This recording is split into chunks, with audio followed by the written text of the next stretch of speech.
ইনকিলাব মঞ্চের সাবেক মুখপাত্র শহীদ ওসমান হাদি হত্যা মামলার প্রধান আসামি ফয়সাল করিম মাসুদ ও তার সঙ্গে থাকা আলমগীর হোসেনকে 14 দিনের রিমান্ডে নিয়েছে পশ্চিমবঙ্গ পুলিশের স্পেশাল টাস্ক ফোর্স। আদালত তাদের এই রিমান্ড মঞ্জুর করে। এর আগে পশ্চিমবঙ্গ থেকে তাদের গ্রেপ্তার করা হয়। রোববার পশ্চিমবঙ্গের উত্তর 24 পরগনা জেলার বনগাঁও সীমান্ত এলাকা থেকে তাদের গ্রেপ্তার করা হয়। গ্রেপ্তারের বিষয়টি নিশ্চিত করেছে পশ্চিমবঙ্গ পুলিশের স্পেশাল টাস্ক ফোর্স।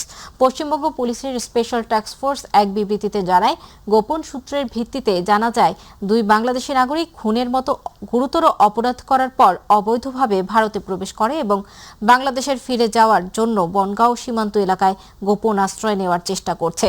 সেই তথ্য পাওয়ার সঙ্গে সঙ্গে পশ্চিমবঙ্গ পুলিশের স্পেশাল টাস্ক ফোর্স শনিবার গভীর রাতে বনগাঁওয়ের সীমান্তবর্তী এলাকায় অভিযান চালিয়ে দুই বাংলাদেশি নাগরিককে গ্রেপ্তার করে, যাদের একজনের নাম ফয়সাল করিম মাসুদ ও অন্যজনের নাম আলমগীর হোসেন। পশ্চিমবঙ্গ পুলিশের স্পেশাল টাস্ক ফোর্স আরও জানিয়েছে, প্রাথমিক জিজ্ঞাসাবাদে জানা যায় রাহুল ওরফে ফয়সাল করিম মাসুদ ও আলমগীর হোসেন ওসমান হাদিকে হত্যা করে পালিয়ে যায়। তারা মেঘালয় সীমান্ত দিয়ে অবৈধভাবে ভারতের ভূখণ্ডে প্রবেশ করে এবং ভারতের বিভিন্ন জায়গা ঘোরাফেরা করার পর অবশেষে বাংলাদেশে ফিরে আসার উদ্দেশ্যে পশ্চিমবঙ্গের বনগাঁওয়ে আসে। রাজধানীর ফিলিং স্টেশনগুলোতে যানবাহনের লম্বা লাইন। দীর্ঘক্ষণ অপেক্ষার পর মিলছে সরকারের বেঁধে দেয়া জ্বালানি। রেশনিং পদ্ধতিতে তেল পাওয়ায় অনেকেই ক্ষুব্ধ। বলছেন, অপ্রতুল তেল দিয়ে দিনের প্রয়োজন মিটছে না তাদের। রয়েছে পাম্প বন্ধের অভিযোগও। এদিকে দেশে তেলের কোনো সংকট নেই উল্লেখ করে বিদ্যুৎ ও জ্বালানি মন্ত্রী জানান, অবৈধভাবে কেউ তেল মজুত করলে কঠিন ব্যবস্থা নেওয়া হবে। এদিকে নিরাপত্তার স্বার্থে দেশের জ্বালানি তেলের ডিপোতে সেনাবাহিনী এবং ফিলিং স্টেশনে পুলিশ মোতায়েন করেছে সরকার। এসএম আরিফের রিপোর্ট।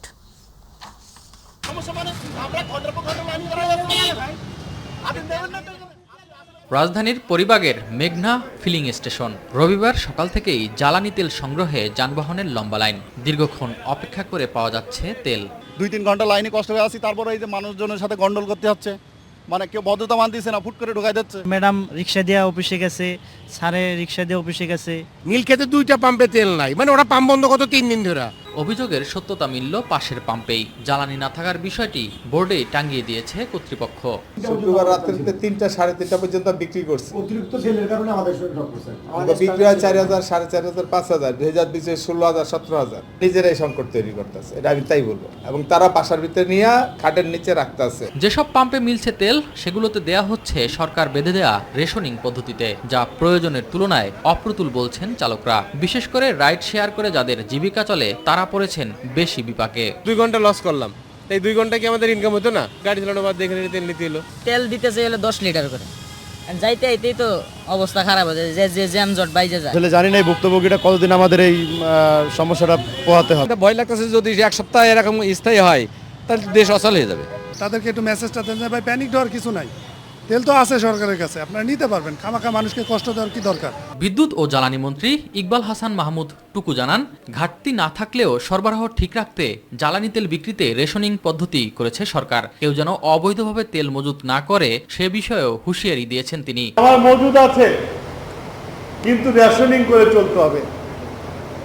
যেসব জাহাজ আটকে গেছে, যেসব জাহাজ মধ্য সমুদ্রে আছে, সেগুলো আস্তে আস্তে যেন আমার এই মজুদে কোনো হাত না পড়ে।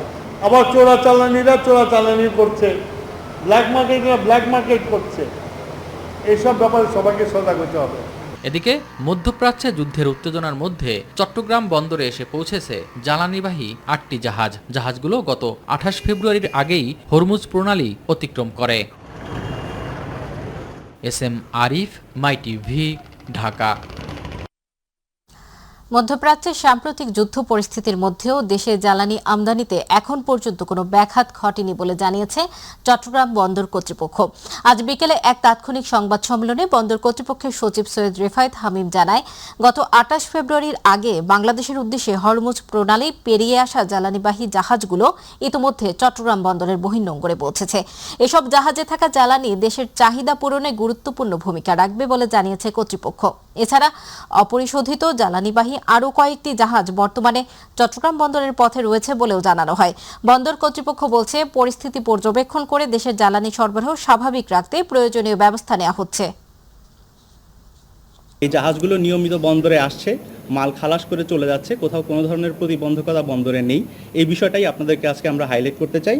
এর বাইরে আমাদের কাছে গতকালকে পর্যন্ত যে জাহাজগুলোর তথ্য আছে, যেগুলো জ্বালানি সংক্রান্ত মালামাল নিয়ে এসেছে, যেমন এলএনজি, এলপিজি এ ধরনের মালামাল নিয়ে যে জাহাজগুলো স্ট্রেট অফ হরমুজ পার করে এসেছে, সেগুলোর একটা তথ্য অলরেডি আপনাদের সাথে শেয়ার করা হয়েছে।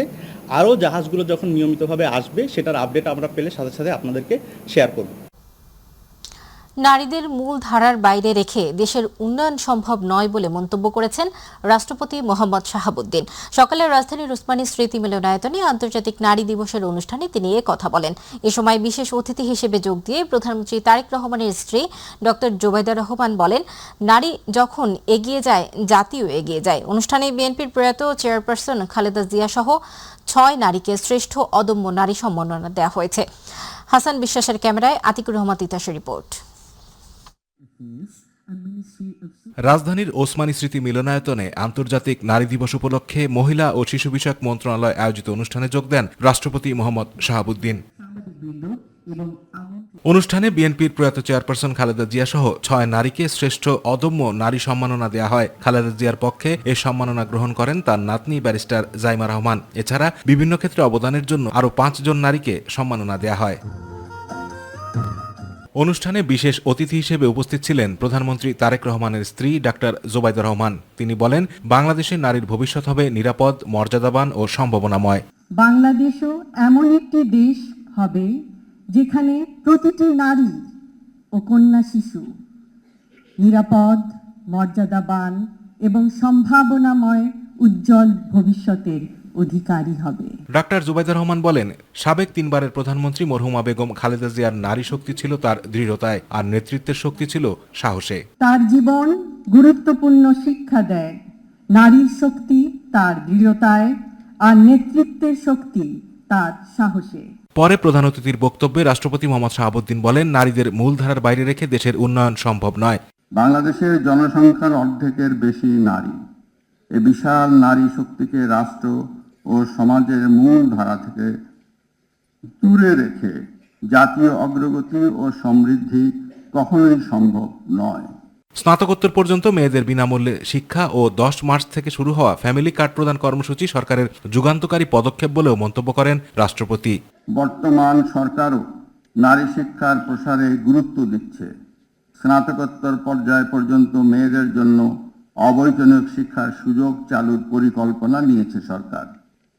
একই সঙ্গে অর্থনৈতিকভাবে পিছিয়ে পড়া নারীদের ক্ষমতায়নের লক্ষ্যে সরকার ফ্যামিলি কার্ড কর্মসূচি গ্রহণ করেছে।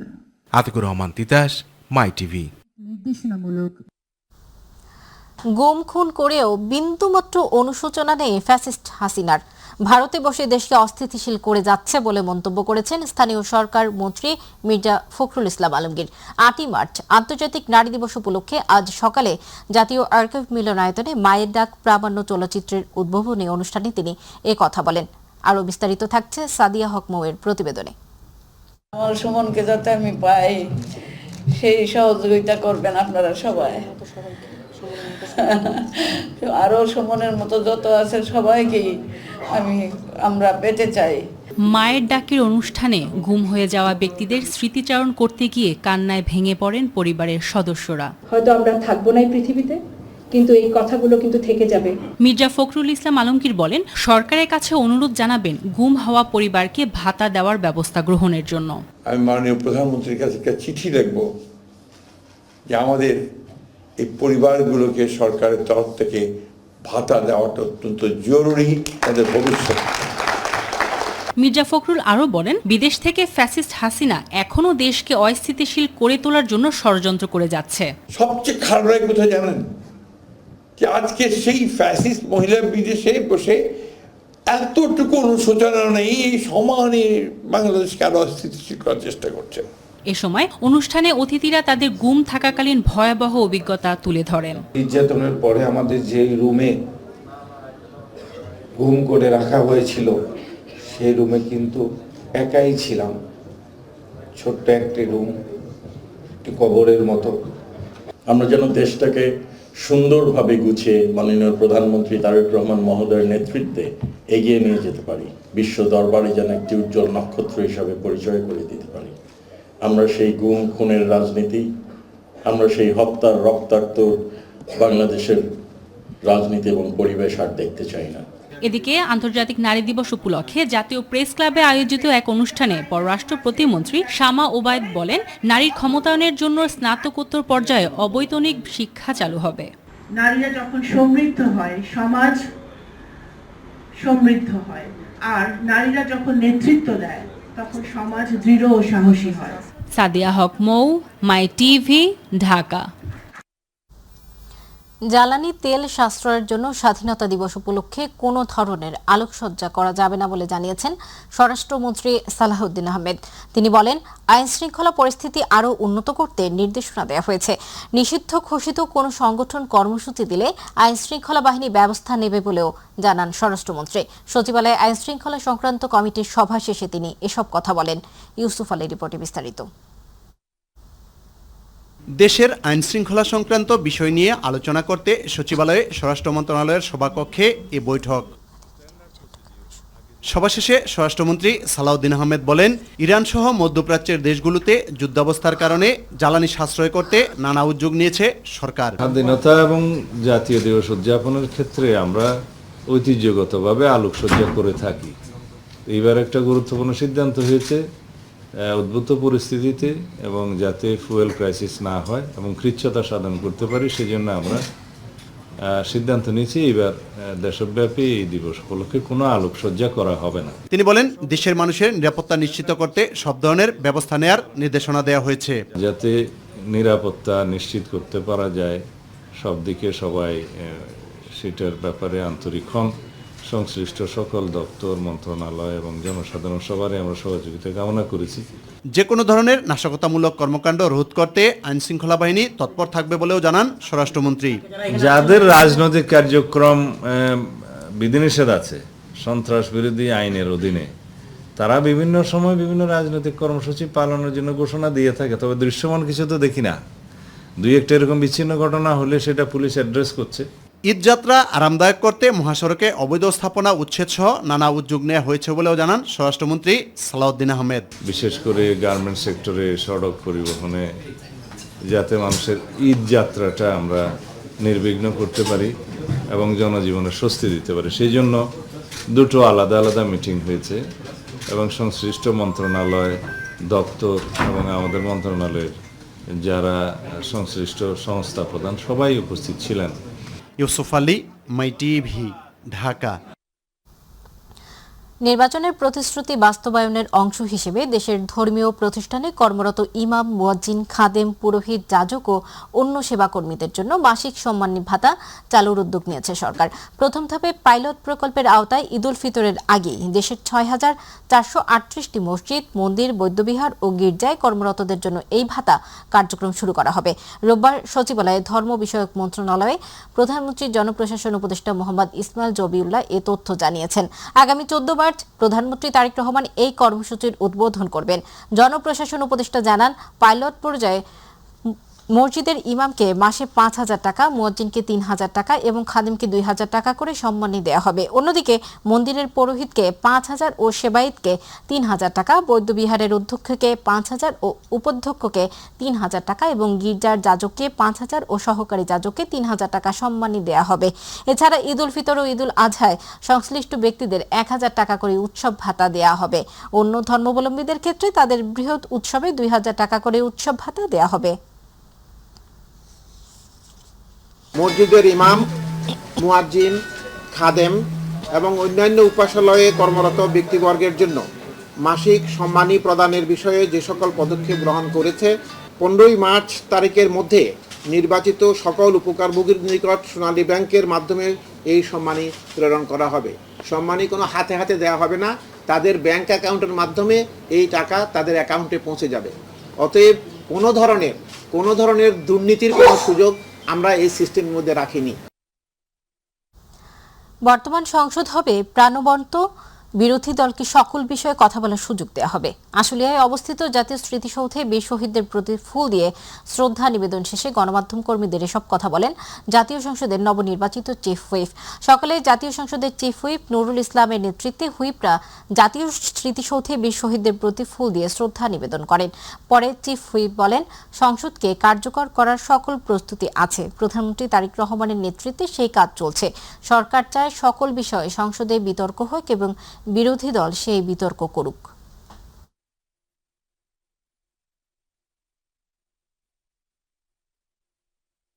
বিগত দিনে যত অর্ডিন্যান্স হয় সংসদ চলাকালীন মানে বন্ধতা থাকাকালীন সময় সকল অর্ডিন্যান্স লেআউট হয় সেই দিনে এই সংসদের প্রথম অধিবেশনে।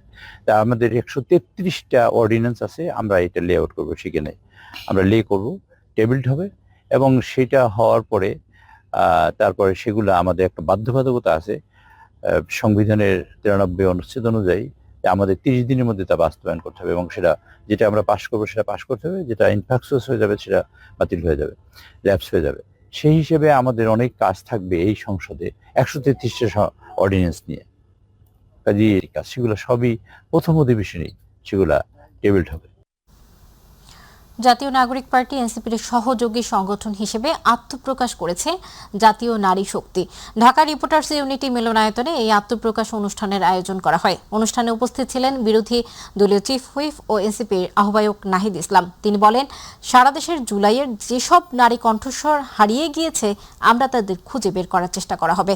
এনসিপি সহযোগী সংগঠন হলেও জাতীয় নারী শক্তি স্বাধীনভাবে কাজ করবে বলে জানান নাহিদ ইসলাম। বলেন, বৈষম্যহীন নারী অধিকার মর্যাদা আদায়ে কাজ করবে সংগঠনটি। এ সময় চলমান রাজনৈতিক সহিংসতা বন্ধে সরকারকে উদ্যোগ নেওয়ার আহ্বান জানান বিরোধী দলীয় চিফ হুইপ। অতি শীঘ্রই পূর্ণাঙ্গ কমিটি করবেন এবং নারী শক্তির যে ঘোষণাপত্র এবং লক্ষ্য উদ্দেশ্য সেই গঠনতন্ত্র সেটা প্রণয়নে ওনারা কাজ করবেন এবং সারা দেশের নারীদেরকে সংগঠিত রাখবেন। আমরা জাতীয় নারী শক্তির জন্য শুভেচ্ছা রাখছি। জাতীয় নারী শক্তি যাতে বাংলাদেশে নারীদের পক্ষে একটা শক্ত অবস্থান, শক্ত লড়াই তৈরি করতে এবং নারীদের বিশেষত কারেন্ট ইস্যুগুলো যেগুলো যে সাইবার বুলিং এবং নারী প্রতি সহিংসতা এটার প্রতিরোধে তারা যাতে একটা দৃঢ় অবস্থান রাখতে পারে। আমাদের মা বোনরা যারা জুলাই গণঅভ্যুত্থান এই নির্বাচনে অংশগ্রহণ করেছিল তাদের পাশে দাঁড়ানো, তাদের পক্ষে কথা বলা, তাদের নিরাপত্তা নিশ্চিত করা এটা আমাদের প্রত্যেকেরই দায়িত্ব। ত্রয়োদশ জাতীয় সংসদ নির্বাচনে কারচুপির অভিযোগের মামলার পরিপ্রেক্ষিতে ঢাকা 4 ও ঢাকা 16 আসনের ব্যালট পেপার, রেজাল্ট শিট ও অন্যান্য নির্বাচনী সরঞ্জামাদি নির্বাচন কমিশনের হেফাজতে নেয়ার নির্দেশ দিয়েছেন হাইকোর্ট। একই সঙ্গে ওই আসনের বিজয়ী প্রার্থীদের নোটিশ ইস্যু করা হয়েছে। মামলার পরবর্তী শুনানির জন্য আগামী 8 জুন দিন নির্ধারণ করেছেন আদালত। আজ কারচুপির অভিযোগের মামলাটি শুনানির জন্য গ্রহণ করে বিচারপতি মোহাম্মদ জাকির হোসেনের একক হাইকোর্ট বেঞ্চ এই আদেশ দেন। এর আগে ত্রয়োদশ জাতীয় সংসদ নির্বাচনে কারচুপির অভিযোগ এনে হাইকোর্টে নির্বাচনী ট্রাইব্যুনালে মামলা করেন ঢাকা 4 আসনের বিএনপি প্রার্থী তানভীর আহমেদ রবিন এবং ঢাকা 16 আসনের বিএনপি প্রার্থী প্রতিমন্ত্রী আমিনুল হক। তারা আবেদনে ভোট পুনর্গণনার দাবি জানান।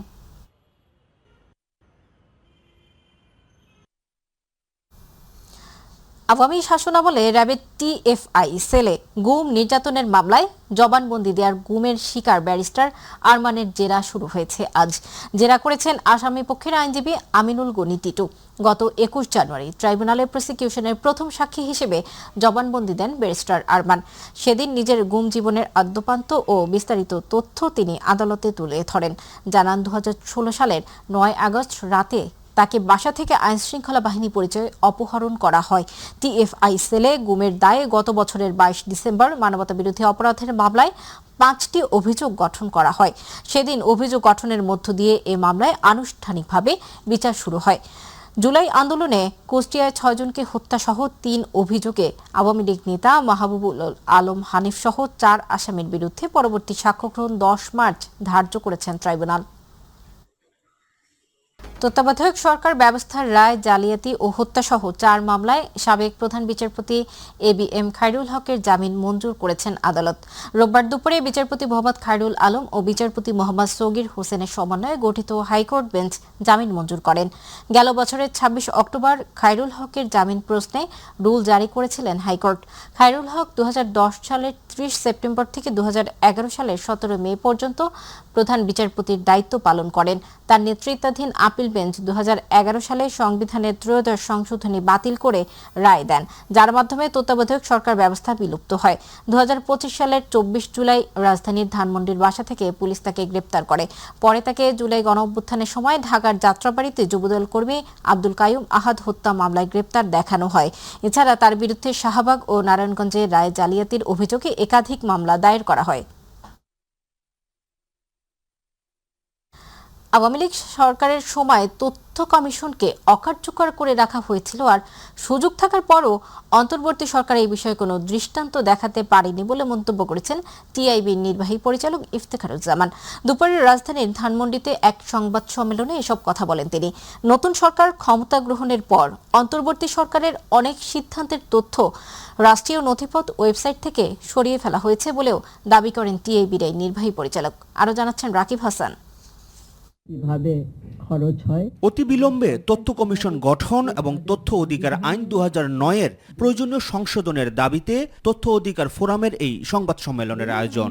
এই এত বছরে মনে করি যে এখানে কিছু সংশোধন আনার প্রয়োজন আছে, এবং এই সংশোধনগুলো আমরা বহু আলোচনার মাধ্যমে, বহু কনসালটেশনের মাধ্যমে আমরা সেই অথরিটিজের কাছে আমরা এটা পেশ করেছি। টিআইবির ধানমন্ডি কার্যালয়ে আয়োজিত সংবাদ সম্মেলনে তথ্যের সংজ্ঞায় দাপ্তরিক নোটশিট অন্তর্ভুক্ত করা, কর্তৃপক্ষের আওতা বাড়িয়ে সরকারি স্বায়ত্তশাসিত ও স্থানীয় সরকার প্রতিষ্ঠান, সরকারি অংশীদারিত্ব থাকা বেসরকারি সংস্থা এবং নির্বাচন কমিশনে নিবন্ধিত রাজনৈতিক দলকে অন্তর্ভুক্ত করা সহ বেশ কিছু দাবি সংগঠনের পক্ষে তুলে ধরেন বক্তারা। তথ্যের সংজ্ঞায় নোটশিট নাই এখন। তথ্য অধিকার ফোরাম মনে করে যে নোটশিটটি যুক্ত হওয়া প্রয়োজন, কারণ সেটি গুরুত্বপূর্ণ যে কোনো অনিয়ম এবং দুর্নীতির আরম্ভস্থল বলে আমরা মনে করি। অথরিটি হিসাবে, কর্তৃপক্ষ হিসাবে তারা যারা চিহ্নিত, তাদের কাছে যে তথ্য আছে সেই তথ্যগুলো পাবলিক ইনফরমেশন এবং এগুলো তারা দিতে বাধ্য। ট্রান্সপারেন্সি ইন্টারন্যাশনাল বাংলাদেশ টিআইবি নির্বাহী পরিচালক ইফতেখারুজ্জামান বলেন, অন্তর্বর্তী সরকারের সময় রাষ্ট্রের বিভিন্ন গুরুত্বপূর্ণ সিদ্ধান্ত নেওয়া হয়েছে কোনো ধরনের স্বচ্ছতার পরোয়া না করেই। যাদের সারা পেশাগত জীবনে পুরো মেয়াদেই তাদের মূল দায়িত্ব ছিল তথ্যকে ধরে রাখা, গোপন রাখা, তাদেরকে তথ্য কমিশনের কমিশনার নিয়োগ দেওয়া হয়েছে বা প্রধান তথ্য কমিশন নিয়োগ হয়েছে। তাহলে আপনার যে অভিজ্ঞতা, সেই অভিজ্ঞতা আমাদেরও সকলেরই, এটা কেন হবে না? এটাই বাস্তবতা। কাজে উদ্দেশ্যটাই ছিল বলবো যে কমিশনকে অকার্যকর করে রাখা। ভুল বা সঠিক হোক, সব তথ্য জানার অধিকার রাষ্ট্রের নাগরিকদের রয়েছে উল্লেখ করে বর্তমান সরকার অন্তর্বর্তী সরকারের অনেক সিদ্ধান্তের তথ্য রাষ্ট্রীয় নথিপত্র ওয়েবসাইট থেকে সরিয়ে ফেলেছে, যা আইন পরিপন্থী বলেও মন্তব্য করেন তিনি। নতুন সরকার দায়িত্ব নেওয়ার পর থেকে অন্তর্বর্তী সরকারের সময় অনেক রাষ্ট্রীয় গুরুত্বপূর্ণ সিদ্ধান্ত বা তথ্য যেগুলো ওয়েবসাইটে প্রকাশিত ছিল সেগুলো সরিয়ে ফেলা হয়েছে। এটির জন্য কিন্তু বর্তমান সরকার দায়ী, এটা তারা করতে পারেন না। রাকিব হাসান, মাই টিভি, ঢাকা। এ পর্যায়ে প্রবাসের সংবাদ।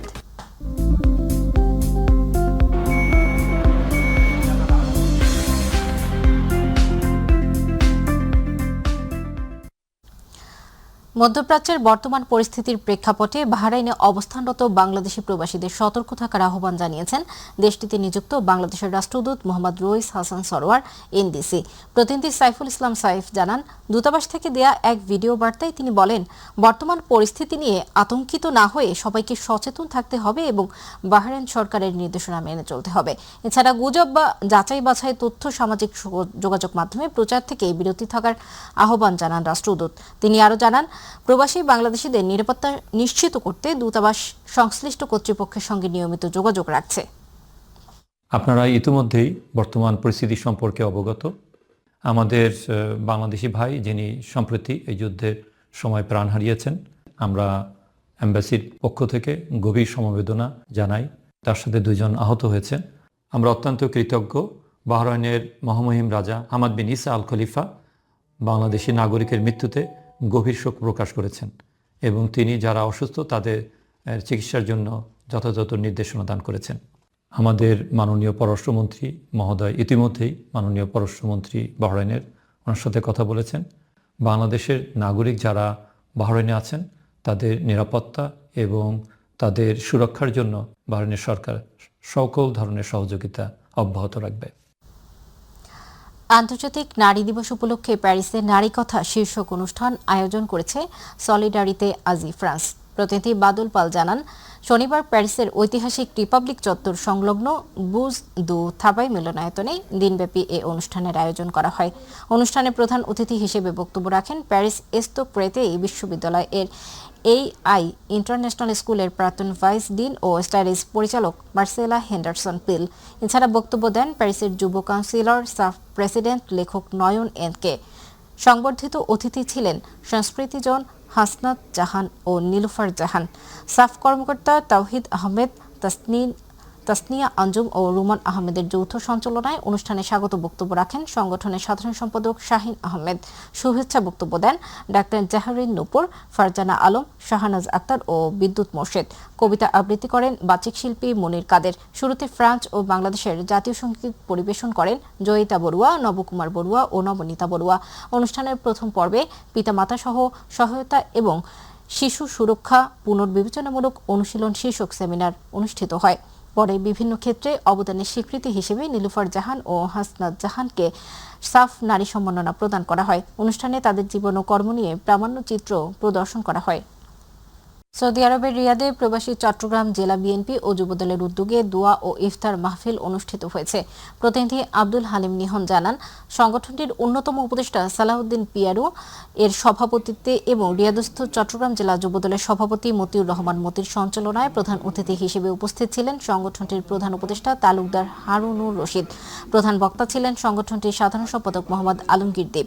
এ সময় মক্কা থেকে টেলিকনফারেন্সে বক্তব্য রাখেন চট্টগ্রাম ৭ আসনের সাংসদ সদস্য হুম্মাম কাদের চৌধুরী এবং সংগঠনটির প্রধান উপদেষ্টা কারি আব্দুল হাকিম এবং বিশেষ অতিথি হিসেবে উপস্থিত ছিলেন মোহাম্মদ নবীর হোসেন আব্দুল কাইয়ুম, মনির হোসেন, জামাল হোসেন, মোহাম্মদ আকাশ, দাউদ সুবহানি বাপ্পি, সোহরাব হোসেন লিটন, আব্দুল আজিজ সহ রিয়াদস্থ চট্টগ্রাম জেলা বিএনপি ও যুবদলের সকল নেতাকর্মীরা। মালয়েশিয়া বাংলাদেশ খেলাফত মজলিসের উদ্যোগে দোয়া ও ইফতার মাহফিল অনুষ্ঠিত হয়েছে। প্রতিনিধি আশরাফুল মামুন জানান, গতকাল বুকিত বিংতাংয়ে অনুষ্ঠিত মাহফিলে মাওলানা তাকি উল্লাহ সভাপতিত্বে ও সাধারণ সম্পাদক হাবিবুর রহমান কাউসারের পরিচালনায় মাহে রমজানের ভূমিকার শীর্ষক আলোচনা ও সভা ও ইফতার মাহফিল অনুষ্ঠিত হয়। এতে ভার্চুয়ালি প্রধান অতিথির বক্তব্য রাখেন খেলাফত মজলিসের আমির শাইখুল হাদিস মাওলানা মামুনুল হক। বিশেষ অতিথি ছিলেন হাফিজ মাওলানা মুফতি আমিরুল ইসলাম। বক্তব্য রাখেন সাইদুর রহমান বাবু, মোহাম্মদ ইব্রাহিম, রুহুল আমিন, মোহাম্মদ বোরহানউদ্দিন, মাওলানা বিসবা উদ্দিন মাদানী, আরিফ মুন্সি, পরিচালক মোহাম্মদ আব্দুল কাদির বাবুল, একে সবুজ। উপস্থিত ছিলেন আদিল মাহমুদ, হাফিজ সাইদ, মোহাম্মদ রাহায়েত, আনিসুর রহমান, কাজী এহসান ও পরশ মিয়া সহ আরো অনেকে। আমরা জানি বাংলাদেশ একটি ঐতিহাসিক গুরুত্বপূর্ণ সময় অতিক্রম করছে। বিগত জুলাই বিপ্লবের পর বাংলাদেশে ইসলাম এবং মুসলমানদের এক অভূতপূর্ব অগ্রযাত্রার সূচনা হয়েছে। সেই অগ্রযাত্রায় বাংলাদেশ খেলাফত মজলিস গুরুত্বপূর্ণ ভূমিকা পালন করে চলেছে। আপনারা প্রবাসে যারা বাংলাদেশ খেলাফত মজলিসের ডাকে সাড়া দিয়েছেন, ইনশাআল্লাহ আমি আশা করি যে আপনাদের এই অগ্রযাত্রা অব্যাহত থাকবে। আপনারা বাংলাদেশ খেলাফত মজলিসের যেই আন্দোলন, যে সংগ্রাম, যে মিশন তথা আল্লাহর জমিনে আল্লাহর খেলাফত প্রতিষ্ঠার এই সংগ্রামকে আপনারা সর্বতোভাবে অগ্রসর করার জন্য যার যার জায়গা থেকে সাধ্যমতো ভূমিকা পালন করবেন। সৌদি আরবের রিয়াদে বাংলাদেশ প্রবাসী সাংবাদিক ফোরামের উদ্যোগে দোয়া ও ইফতার মাহফিল অনুষ্ঠিত হয়েছে। প্রবাসী সাংবাদিক ফোরামের আহ্বায়ক আব্দুল্লাহ আল মামুনের সভাপতিত্বে মোহনা টেলিভিশন সৌদি আরব প্রতিনিধি মোহাম্মদ জাহাঙ্গীর আলম হৃদয় ও ৭১ টেলিভিশন প্রতিনিধি মাসুদ রানার যৌথ সঞ্চালনায় অনুষ্ঠানে প্রধান অতিথি হিসেবে উপস্থিত ছিলেন সাংবাদিক ফোরামের সাবেক সভাপতি ও এনটিভির সৌদি আরব প্রতিনিধি ফারুক আহমেদ চান। স্বাগত বক্তব্য রাখেন প্রবাসী সাংবাদিক ফোরামের সাবেক সাধারণ সম্পাদক ও বর্ণ অনলাইন টিভির পরিচালক ফকির আল আমিন।